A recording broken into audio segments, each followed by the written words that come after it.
Hello to all the lovely cloud enthusiasts. How are you all doing? I hope that you all are doing great at the best of your health, at the best of your financial, physical, mental health. And I hope that you all are striving to become a better version of yourself than you were yesterday so that your future self can thank you for the steps that you've taken today. Guys, my name is Tejas Mahendrakar, and the reason why I'm doing all of these videos is because I want to empower you people to become an AWS expert, a cloud computing expert, so that you can demand a better pay, a better life, and you can also be seen as an expert in your team or in your project, a go-to person for that matter in your team and your project. That's the reason why I am doing all of this. I'm whatever knowledge that I'm learning, whatever knowledge that I already have, already possess, I'm trying to give it all to you so that you can become, as I said, an expert in AWS for that matter. All right. Now, let me give you a quick introduction about myself. That was the AWS Management Console that you saw because I was trying to see if I can give you another view of one of the services that we spoke about in the last session. This is my introduction. Tejas Mahendrakar is my name. You can search it on LinkedIn. You can land on my page. You can connect with me. I'll be very happy to connect with you all. YouTube, The Cloud Minds is the name of my channel. If you have not subscribed to my channel, trust me, you're missing a lot on that. Because I keep posting these videos, and you can also go back and look at the previous videos that I've already posted on this channel so that you can understand where we are coming from and what is the journey that we are taking. You'll understand what is the actual cause of making all of these videos. It is to empower you people to become an expert in AWS. That is my ultimate aim.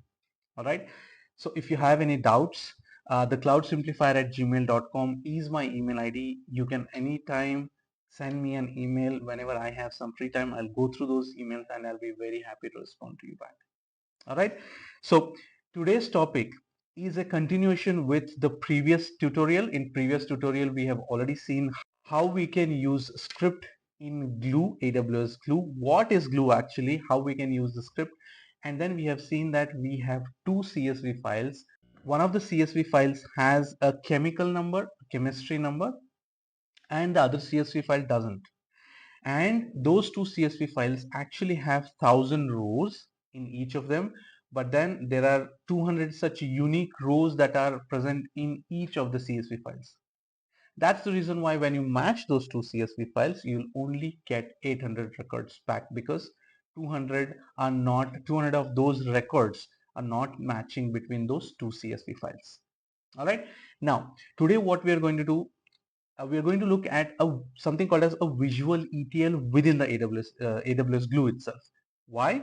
Because not everyone is comfortable using the script, and there is just a single line of script that is required to write, and I'll tell you why to write it, and I'll tell you how to do it. It's very pretty simple to create a ETL job in AWS Glue so that you can run your tasks.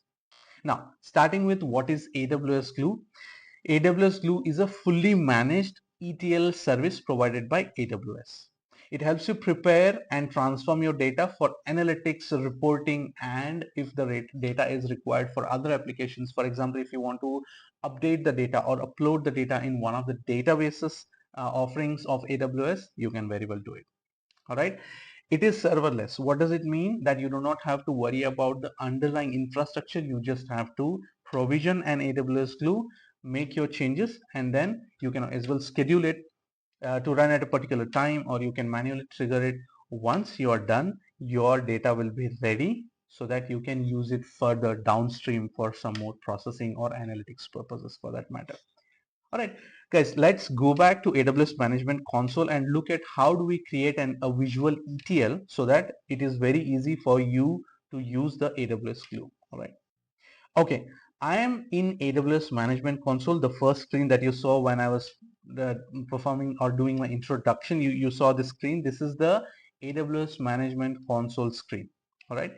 Whenever you log into the AWS, this is the first dashboard or screen that you will land on. I've also gone ahead and opened S3 bucket AWS Glue Studio as well as CloudWatch for you to understand. Okay, now in CloudWatch, you just have to go to log groups if you want to look at any of the logs that you have provided or any of the logs that have been generated by this AWS Glue for that matter. All right, let's go back and understand what we have here. I have two buckets, Glue S3 bucket with some unique number, because bucket names have to be unique across the globe. We have seen in our previous videos as well.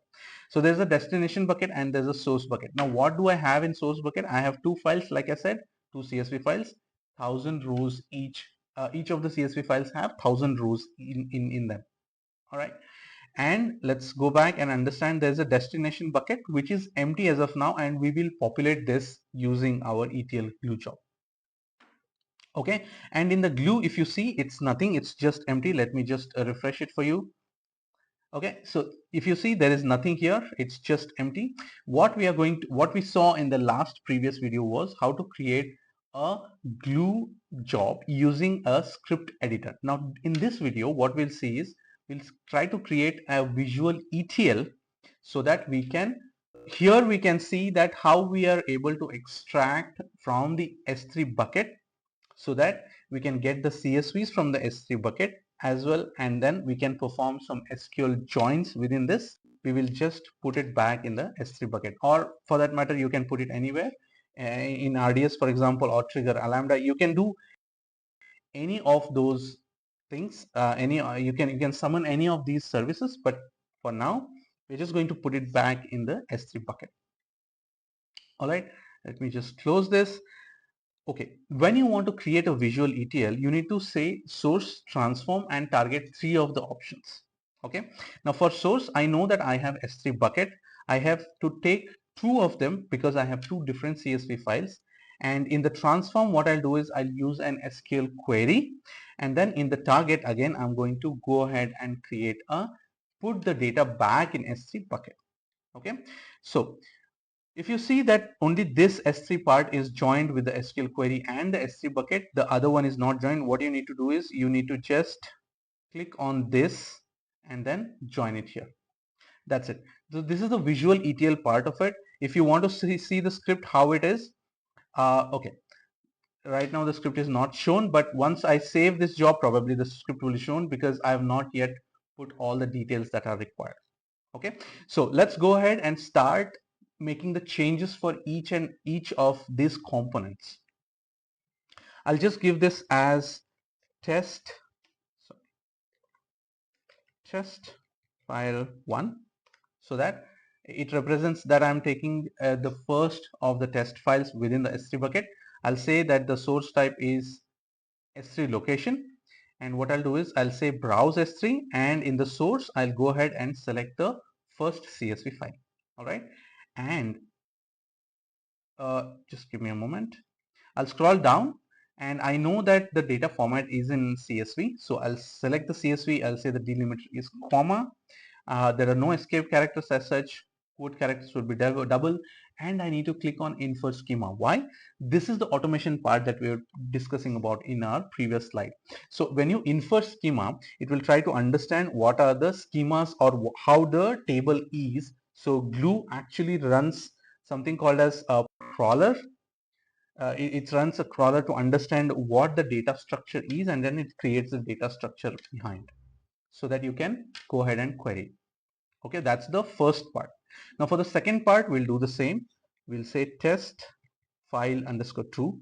So this is the second test file. I'll say that it is a S3 location. I'll again go ahead and browse it, and I'll click on the source and I'll take the test file 2. Okay, I'll choose the test file 2. Now here as well, I know that the format is in CSV. It is a delimiter format, and here as well, I'll infer the schema. Now, once I've done it, I'll just scroll this up. What I need to do is I need to create an SQL query wherein I can join those two. Okay, so what I need to do is I need to select test file 1 dot star and test file 2 dot chem number, the unique column that we have in just one column, which is the resultant column that we're expecting out of this join. Okay, so what I'll do is I'll say that the parent node is test file 1 and test file 2, which is already taken. And here SQL aliases, I'll just give my data source 1, and then here for test to SQL 2, I'll say my data source 2. Okay. Now here's the fun part. In SQL, you just have to provide the join condition here, and for ease, for the purpose of ease, I've already written the join condition here. I just have to copy from there and then put it here. Okay, I'll just copy the join condition and it will be done. Okay, now I have selected the inner join query, or the select. See, what I'm doing here is I'm trying to join those two CSV files. If you see that I'm taking everything from the test file 2, which is test file 2.start, and from test file from 1, I'm just taking the chem number, because that is what we are trying to join on from test file 1, and then we are performing an inner join with test file 2 on what? On id code, because id code is the unique column between these two files. Okay, what I'm trying to again, I'll repeat it again. What I'm trying to do here is I'm trying to perform a join between those two CSV files with test file 1 and test file 2. So if you see test file 1, test file 2, if there is any error, we'll understand this. Otherwise, if there are no error, then this job will go ahead and create an output folder and then put everything in the S3 bucket. Now, there is one issue here which I'll discuss further, and how to mitigate the issue as well, I'll tell you. Okay. Now, this is the let's call this as destination underscore output. Let's call it destination underscore merged files. Okay, and what is the parent? The parent is the SQL query node that we had, and then the output format, I would love to have it as a CSV file. Compression, I do not want any compression as of now, and for the S3 bucket, I'll choose the destination bucket here. Okay, I'll say do not update the data catalog, doesn't make sense for me as of now. And these are the things. Now it says that the job is not been saved. I'll go ahead and save the job, but if there are any issues, it will definitely highlight it and as a call to attention. Okay, let's go ahead and look at what are the problems here. Now it is asking for three things here. Okay, it's asking for the Python file, name of the Python file. It is asking us to name the job. Let's name the job as glue Visual ETL 1, or demo for that matter. I'll just copy the same in description as well. Now for the IAM role, remember in the last tutorial we had created an IAM role. We had provided access to S3, CloudWatch, and it was a full access. I'll just again select the same role here. Okay, and then for the script, it was probably throwing an error for the script, so I'll just give it as glue demo script. Okay, so that is the name I'll provide here, and I'll try to save it again. Once I save it, now this job has successfully updated. I just have to run the job. Now there is one issue, like I said, there's one problem here. I'll tell you what the problem is and how to mitigate it. Whenever we created the SQL script, now we try to join those two CSV files, and then we have created an SQL script to join this. But the problem is when we're trying to put it in the destination, it will create many files of 12 to 13 KB or 12 to 13 MBs each. Okay, I'll run this and then I'll show you what the problem here is, so that you can have a very good idea of the problem that the Visual ETL has, and how to mitigate it. It's just one line of code that you need to add, and that will mitigate the issue. Okay, let's come back here and then look at the destination bucket and see. As of now there are no objects because the glue job has just started running. It's just 12 seconds that it has started running. I'll wait here and then I'll come back once it has put all of the data in the S3 bucket, in the S3 output or the destination bucket, and then we'll see how to move ahead from there. Okay, guys, there was one small mistake that I had done. I'll tell you what the mistake was and how to rectify it as well.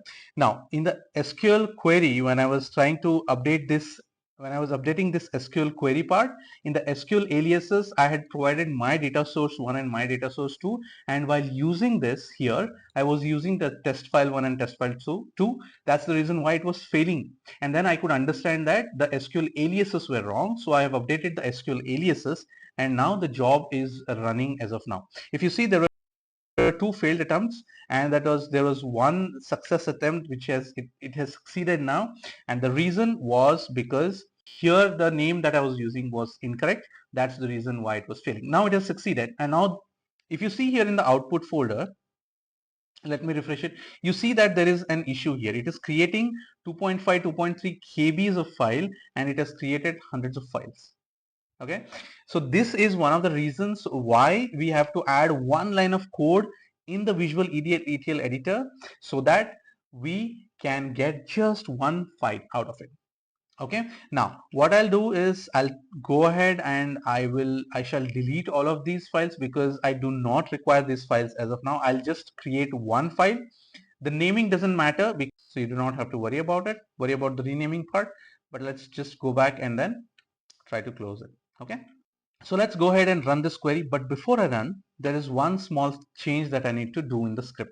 I'll just try to explain you the script very quickly, pretty quickly, so that you can understand how this actually goes on. It is pretty similar to the script that we had created in the previous video. It is creating a function called the Spark SQL, which takes glue context, query, mapping, transformation, CTX, etc., and it is returning a dynamic frame. Okay, here what it is doing is it is getting two files from two different sources. If you scroll here a bit, it will show you what the sources are. So okay, let me just do it again. So here you see this is one of the S3 sources, and the same thing is happening with this as well. So it is getting the test file 1 as well as test file 2. It is calling for some reason, but then here you can see that it is getting for test file 1 as well as for test file 2. Let's go back, and then in SQL query it is joining the two of the CSV files. So if you see that it is creating a SQL query node, what it is doing is it is sending this SQL query here as a query part, and then it is running the Spark SQL query function that we had created here. Okay, we just have to add one part here that is called repartition. Okay, once you edit the script, it will say that this will no longer be an ETL job, because once the script is changed, it is difficult for AWS to render it back into the visual format. That is the reason why it says that it cannot create the visual format, which should be fine with us. We will confirm that. I just want to edit the script. What I want to do is I just have to add one line here. I say this equal to this dot repartition of 1. That's it. This is the only line that we need to add to get a single file. Now when I say repartition equal to 1, I'll say I just need one file. I'll save this and then I'll run the job again. Okay, this time we will, as I said, we will not be able to see the visual ETL because it will not be able to render the visual ETL part once we have done the changes to the code. Okay, I'll just run it. I'll wait here. I'll come back to the destination bucket. I'll show that there is nothing. If I refresh it a couple of times, it will show that there is nothing. The script is running as of now. One of them is succeeded, one of them has failed, and we will see once the script has completed its run how many of the files it is generating. And if it is generating just one file, you can go ahead and still rename the object as to whatever whatever name that you are expected to make it. Okay, I'll wait here and then I'll come back once the glue job has finished running. Okay, now you see that the glue job has succeeded. Let's go back and look at the S3 bucket, and you see that it is just one file of 91 kbs. Now I can select this. I can go ahead and then say rename object. I can rename it as Kaggle data set 1 or output. Okay, so I'll just rename this as Kaggle data output, and you see you can rename the file. Okay, let me just download the file and then show you how it what it is, what it contains. And this output folder has details or outputs from the previous video that we had created. Now this one is the Kaggle data output. As I said, let me just go back here and then show you in the output folder. Okay, now let me just rename it as .csv so it is better visible for you, and I'll open this. Once I open this, you'll see that the output has only 800 rows, because like I said, 200 of those rows were unique to part 1 and part 2 files, and there are only 800 such rows that are matching with each other. That is the reason why it will only show 800 rows. Now let me just move it here and then show you. If you see, it is just 800 rows, and let me just do the same thing for this as well. And this is test file 1. If you see, there are 1000 counts. Okay, so this is what I wanted to show you. Now this has the chemistry number or chemical number as well, and that is also it also has a count of 800. The reason is there are only 800 such data or 800 such rows which are matching between the two columns, and it has only and only got those two columns or the 800 set of rows within the output folder. Okay, now this is what I wanted to show you, how the Visual ETL works. I hope that you guys have enjoyed. Stay till the last. I'm really happy that you stayed till the last. I hope that you guys have enjoyed this video. And if you need, I request you to please share this video with your friends so that everybody can understand how Visual ETL works. And if you have not subscribed to my channel, trust me, you're missing a lot, and I urge you to subscribe to my channel. And finally, thank you for staying with me till the end, and you all have a great day. This is Tejas signing off, and you have a great day again.